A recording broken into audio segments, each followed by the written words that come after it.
कहानी की शुरुआत होती है शूरी को दिखाते हुए, जो अपने भाई टिचैला यानी ब्लैक पैंथर को बचाने की कोशिश कर रही थी। दरअसल शूरी के भाई टिचैला को एक खतरनाक बीमारी हो गई थी, जिससे वो काफी ज्यादा बीमार चल रहा था। उसकी हालत इतनी खराब थी कि उसकी मौत कभी भी हो सकती थी। शूरी टिचैला को बचाने के लिए कई तरह के टेस्ट अपनी लैब में कर रही थी, जिससे कि वो अपने भाई को बचा सके। लैब में वो हार्ट शेप हर्ब को आर्टिफिशियली क्रिएट करने की कोशिश कर रही थी, लेकिन वो उसको बनाने में नाकामयाब हो जाती है। तभी शूरी को यहाँ पर अपने आर्टिफिशियल इंटेलिजेंस से पता चलता है कि टिचैला की हालत बहुत खराब हो रही है और उसकी हार्ट रेट भी नीचे गिरती जा रही है। तभी कुछ देर बाद यहाँ पर शूरी की माँ क्वीन रोमांडा आकर उसे कहती है कि बेटा, अब कोशिश करने का कोई फायदा नहीं है, क्योंकि टिचैला मर चुका है। इसके बाद शूरी और उसकी माँ रोने लगते हैं। कुछ घंटों बाद टिचैला यानी ब्लैक पैंथर का फ्यूनरल किया जाता है। ऐसे ही टिचैला की मौत को 1 साल बीत चुका था, लेकिन 1 साल बाद भी शूरी और क्वीन टिचैला की मौत को भुला नहीं पा रहे थे और उसके जाने के गम में डूबे हुए थे। वहीं एक ओशन में वाकांडा की रिसर्च बेस वाली शिप पर कुछ वाकांडा के लोग वाइब्रेनियम पर रिसर्च कर रहे थे। तभी यूएस की एक आर्म फोर्स वाकांडियन शिप पर हमला कर देते हैं। असल में यूएस आर्म फोर्स वहाँ से वाइब्रेनियम चुराने के लिए आई थी। वहीं शिप में कुछ सोल्जर होते हैं जो वाइब्रेनियम को चोरी होने से बचा लेते हैं और ये बात वाकांडा क्वीन को पता चल जाती है, जिसके बाद उसे काफी गुस्सा आता है। वाकांडा की क्वीन से यूएनओ की एक हियरिंग में ये सवाल पूछा जाता है कि वो कैसे वाइब्रेनियम को प्रोटेक्ट करेंगे, क्योंकि वाइब्रेनियम बहुत ही इम्पोर्टेंट चीज है। वो कहते हैं कि हम आपके ऊपर कैसे भरोसा कर सकते हैं कि आप वाइब्रेनियम को प्रोटेक्ट कर पाएंगी। जिस पर क्वीन कहती है कि हम वाकांडा के लोग पिछले हजारों सालों से वाइब्रेनियम को प्रोटेक्ट करते आ रहे हैं और आगे भी बहुत अच्छे से वाइब्रेनियम को प्रोटेक्ट करेंगे। इसके बाद क्वीन उन सोल्जर्स को सामने लेकर आती है जिन्होंने शिप पर हमला किया था। क्वीन कहती है कि तुम सबको लग रहा होगा कि अब वाइब्रेनियम को प्रोटेक्ट करने के लिए यहाँ कोई ब्लैक पैंथर नहीं है और तुम आसानी से वाइब्रेनियम को चुरा सकते हो। वो कहती है कि लेकिन ऐसा नहीं है, क्योंकि आज भी वाकांडा के योद्धा वाइब्रेनियम को प्रोटेक्ट करने में सक्षम हैं। इसके बाद क्वीन सबको वार्निंग देती है कि अगर किसी ने भी वाकांडा या फिर वाइब्रेनियम पर नजर डाली तो इसका बुरा अंजाम उन्हें भुगतना पड़ेगा। वहीं एक दूसरे ओशन में कुछ सोल्जर्स जो अमेरिकन FBI के ऑफिसर थे, वो समुद्र के अंदर वाइब्रेनियम की तलाश के लिए वहाँ गए हुए थे। उनके पास जो मशीनें थी वो आसानी से वाइब्रेनियम की तलाश कर सकती थी। यहाँ हमें पता चलता है कि वाकांडा के पास जो वाइब्रेनियम था वो इकलौता वाइब्रेनियम नहीं था, बल्कि एक और वाइब्रेनियम भी था जो अटलांटिक सागर में गिरा था। इसका मतलब ये था कि वाकांडा के अलावा अटलांटिक ओशन में भी वाइब्रेनियम मौजूद था। यहाँ अमेरिकन सोल्जर को अपनी मशीन की मदद से वाइब्रेनियम का पता चल जाता है, इसलिए FBI की टीम अपने 2 सोल्जर्स को वाइब्रेनियम को देखने के लिए समुद्र में भेजती है। लेकिन कुछ समय बाद इन सोल्जर्स पर भी हमला हो जाता है और हमला करने वाले टेरलोकॉन के सोल्जर्स थे, जिन्होंने सारे अमेरिकन सोल्जर्स को मार दिया था। यहाँ इस बात का खुलासा होता है कि जब वाइब्रेनियम अर्थ पर आया था तब उसका मेट्रॉइड वाकांडा के अलावा अटलांटिक ओशन में भी गिरा था, जो कि अब टेरलोकॉन के पास था। इसका मतलब ये था कि टेरलोकॉन के पास भी वाइब्रेनियम के कुछ हथियार मौजूद थे। इसके बाद वाकांडा क्वीन शूरी को एक नदी के किनारे लेकर आती है और अपनी फ्यूनरल की ड्रेस को जला देती है। वाकांडा के लोग सोचते हैं कि यदि किसी के फ्यूनरल की ड्रेस को जला दिया जाए तो मरे हुए इंसान की याद आनी बंद हो जाती है और उसके दुख से उबरा जा सकता है, पर शूरी को इस बात पर विश्वास नहीं होता और इसीलिए वो अपनी फ्यूनरल की ड्रेस को जलाने से मना कर देती है। क्वीन और शूरी दोनों टिचैला को याद करके रो रहे होते हैं। तभी क्वीन और शूरी देखते हैं कि नदी से कोई बाहर आता है और वो कहता है कि वो टेरलोकॉन का राजा है, जिसे बाहरी दुनिया के लोग नेमोर भी कहा करते थे। नेमोर क्वीन और शूरी से कहता है कि जब से लोगों को वाकांडा में आने की इजाजत दी गई है, तब से लोग वाइब्रेनियम के बारे में सब कुछ जान चुके हैं और इसीलिए वाइब्रेनियम को पाने के लिए उसके पीछे पड़े हुए हैं, जिसकी वजह से उसके किंगडम के कई लोगों की जिंदगी खतरे में आ गई है। नेमोर कहता है कि वाकांडा के बारे में जानने के बाद सभी लोग वाकांडा के वाइब्रेनियम के पीछे पड़ गए हैं और इस तरह जब उन्हें टेरलोकॉन के बारे में पता चलेगा तो लोग उनके भी पीछे पड़ जाएंगे। यही नहीं, नेमोर क्वीन और शूरी को ये भी बताता है कि अमेरिका के पास एक ऐसी मशीन है जो वाइब्रेनियम का पता लगा सकती है, जिसे अमेरिका के एक साइंटिस्ट द्वारा बनाया गया है। इसलिए नेमोर क्वीन और शूरी से कहता है कि उन दोनों को आपस में मिल जाना चाहिए और साथ मिलकर पूरी दुनिया पर अटैक कर देना चाहिए। नेमोर कहता है कि इससे पहले दुनिया के लोग वाकांडा और टेरलोकॉन को खत्म कर दें, उससे पहले ही उन्हें मिलकर पूरी दुनिया के लोगों को मार देना चाहिए, जिसके बाद वो अपनी जिंदगी आराम से जी सकेंगे। लेकिन क्वीन इसके लिए तैयार नहीं होती और उसके ऑफर को मना कर देती है और जैसे ही नेमोर ना सुनता है तो वो कहता है कि अगर वाकांडा टेरलोकॉन के साथ नहीं मिलना चाहता तो वाकांडा को उस साइंटिस्ट को ढूंढना होगा जिसने अमेरिका के लिए वो डिटेक्टर मशीन बनाई थी और उसे ढूंढकर टेरलोकॉन के हवाले करना होगा ताकि वो उस साइंटिस्ट को मार सके और अमेरिका कभी भी टेरलोकॉन के वाइब्रेनियम के पास ना पहुंच सके। इस काम को करने के लिए नेमोर क्वीन को 1 हफ्ते का समय देता है और साथ ही नेमोर क्वीन को धमकी देता है कि अगर 1 हफ्ते के अंदर उस साइंटिस्ट को ढूंढकर उसके हवाले नहीं किया गया तो वो पूरी दुनिया के साथ साथ वाकांडा को भी बर्बाद कर देगा। मिलेगा, और ये कहकर नेमोर वहाँ से चला जाता है। इसके बाद क्वीन डोरा मिलाजी के जनरल ओकॉय को यह आदेश देती है कि वो अमेरिका के उस साइंटिस्ट को पकड़ कर लाए, और ये जानकर डोरा मिलाजी की जनरल ओकॉय कहती है कि वो इस मिशन के लिए शूरी को अपने साथ ले जाना चाहती है, लेकिन क्वीन पहले इस बात को मानने से इनकार कर देती है, लेकिन बाद में वो मान जाती है और ओकॉय को शूरी को अपने साथ ले जाने की इजाजत दे देती है। इसके बाद आप देखेंगे कि शूरी और ओकॉय दोनों ही उस अमेरिकन साइंटिस्ट को पकड़ने के लिए अमेरिका पहुंच जाते हैं, और उन्हें वो साइंटिस्ट मिल भी जाता है। लेकिन इसके बाद उन्हें ये पता चलता है कि वाइब्रेनियम डिटेक्टर मशीन को जिस साइंटिस्ट ने बनाया है वो एक कॉलेज में पढ़ने वाली साधारण सी लड़की है जो सिर्फ 19 साल की है। उस लड़की का नाम रीरी विलियम होता है। जब ओकॉय और शूरी को रीरी के बारे में पता चलता है तो वो दोनों रीरी को अपने साथ लेकर चले जाते हैं। यहाँ जाते वक्त उन्हें पता चलता है कि FBI के कुछ ऑफिसर्स उनका पीछा कर रहे हैं, और उनकी नजर हमेशा से शूरी, ओकॉय और रीरी विलियम्स पर थी। FBI के ऑफिसर उन्हें घेर लेते हैं और खुद को सरेंडर करने के लिए कहते हैं, लेकिन रीरी विलियम अपने आयरन सूट को पहनकर वहाँ से निकल जाती है, और उसके पीछे ओकॉय और शूरी रीरी विलियम की कार और बाइक को लेकर फरार हो जाते हैं। तीनों जैसे भी करके FBI ऑफिसर से बच निकलते हैं, लेकिन फिर उनके ऊपर टेरलोकॉन के सोल्जर्स हमला कर देते हैं ताकि वो रीरी विलियम को पकड़कर नेमोर के पास ले जा सकें। इस वजह से टेरलोकॉन के सोल्जर्स और ओकॉय के बीच लड़ाई होती है, और सोल्जर शूरी को अपने साथ ले जाने की कोशिश करते हैं, लेकिन ओकॉय शूरी और रीरी को बचाने की पूरी कोशिश करती है। लेकिन टेरलोकॉन के सोल्जर्स बहुत ज्यादा पावरफुल होते हैं, इसलिए ओकॉय उनके सामने नहीं टिक पाती और हार जाती है, जिसका फायदा उठाकर टेरलोकॉन के सोल्जर्स शूरी और रीरी विलियम्स को टेरलोकॉन किंगडम में नेमोर के पास ले जाते हैं। इस बीच ओकॉय वापस वाकांडा आ जाती है और सारे इंसिडेंट के बारे में क्वीन को बता देती है। सारा इंसिडेंट सुनकर क्वीन को बहुत ज्यादा गुस्सा आता है, और वो शूरी और रीरी की हिफाजत न कर पाने की वजह से ओकॉय को उसके पद से हटा देती है। इसके बाद क्वीन नाकिया को ढूंढते हुए जाती है, जो पिछले 6 साल से वाकांडा में नहीं थी। नाकिया को हर देश की पूरी जानकारी थी, क्योंकि वो हर देश में घुस चुकी थी और उसे हर देश में घुसपैठ करने का एक्सपीरियंस था।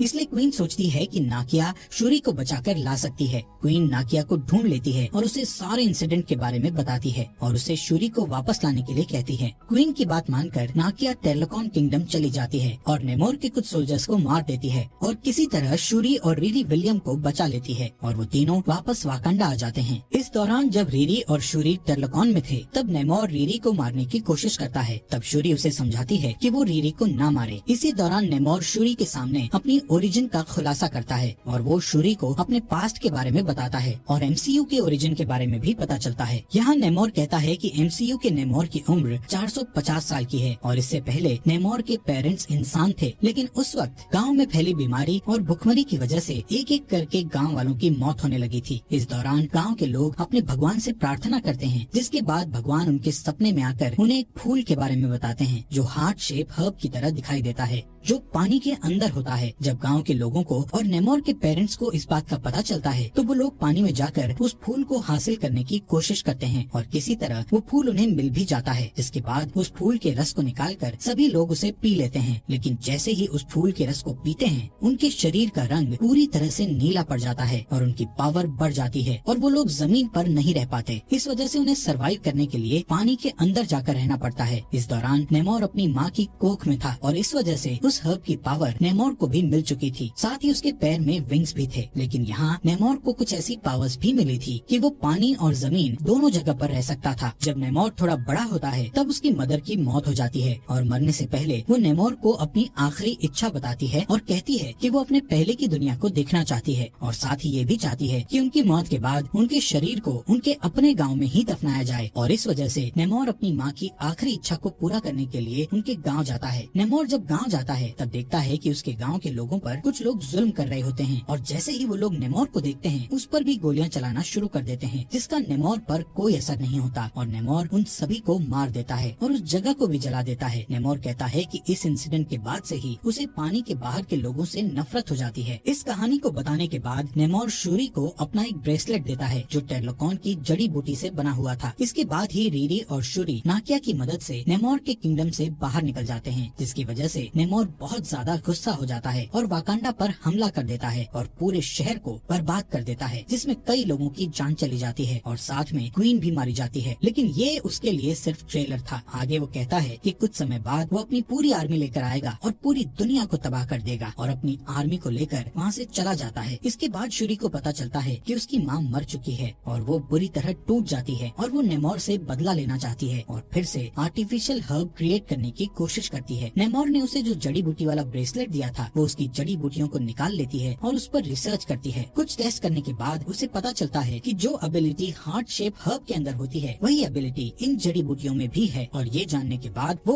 उन जड़ी बूटियों को अपने भाई टिचेला के डीएनए के साथ मिक्स कर देती है, जिसके बाद एक आर्टिफिशियल हर्ब क्रिएट हो जाता है। हर्ब तैयार होने के बाद नाकिया शूरी को वो हर्ब पिला देती है, जिसके बाद शूरी को ऐसा लगता है कि उसे उसके मदर या फादर नजर आएंगे, लेकिन ऐसा नहीं होता और शूरी को किलमोंगर नजर आता है, जो शूरी को कहता है कि वो अपने भाई की तरह बिल्कुल भी नहीं है, वो टिचेला की तरह महान नहीं है और बिल्कुल किलमोंडर की तरह है और वो भी सिर्फ बदला लेना चाहती है। शूरी को ये सुनकर अच्छा नहीं लगता और उसे जलन होती है। इसके बाद शूरी को हर्ब की वजह से कुछ सुपर पावर मिल जाती है और वो अपना ब्लैक पैंथर सूट पहनकर नई ब्लैक पैंथर बन जाती है। इस दौरान शूरी के साथ लैब में रहते हुए रीरी विलियम अपने लिए एक और एडवांस आयरन सूट तैयार कर लेती है। यहाँ पर शूरी और रीरी को ये पता चल चुका होता है कि नेमोर की कमजोरी हीट है और अगर वो हीट के कांटेक्ट में आएगा या फिर पानी से ज्यादा देर तक दूर रहेगा तो कमजोर पड़ जाएगा। इसके बाद शूरी अपनी आर्मी को तैयार करके नेमोर के किंगडम पर हमला करने चली जाती है, जहाँ वाकांडा और टेर्लोकॉन के बीच बहुत बड़ी जंग छिड़ जाती है। शूरी अपने ब्लैक पैंथर सूट को पहन कर जाती है और नेमोर को अपनी शिप में ले आती है, जहाँ बहुत बड़े बड़े हीटर थे। उस हीट की वजह से नेमोर की ताकत थोड़ी कम हो जाती है, लेकिन उसके हाथ में जो वाइब्रेनियम स्पीयर था उसकी वजह से वो अभी भी काफी पावरफुल था और उसकी मदद से वो पूरे शिप को डिस्ट्रॉय कर देता है। इससे पहले कि शिप नीचे गिरता, शूरी उसे उड़ाकर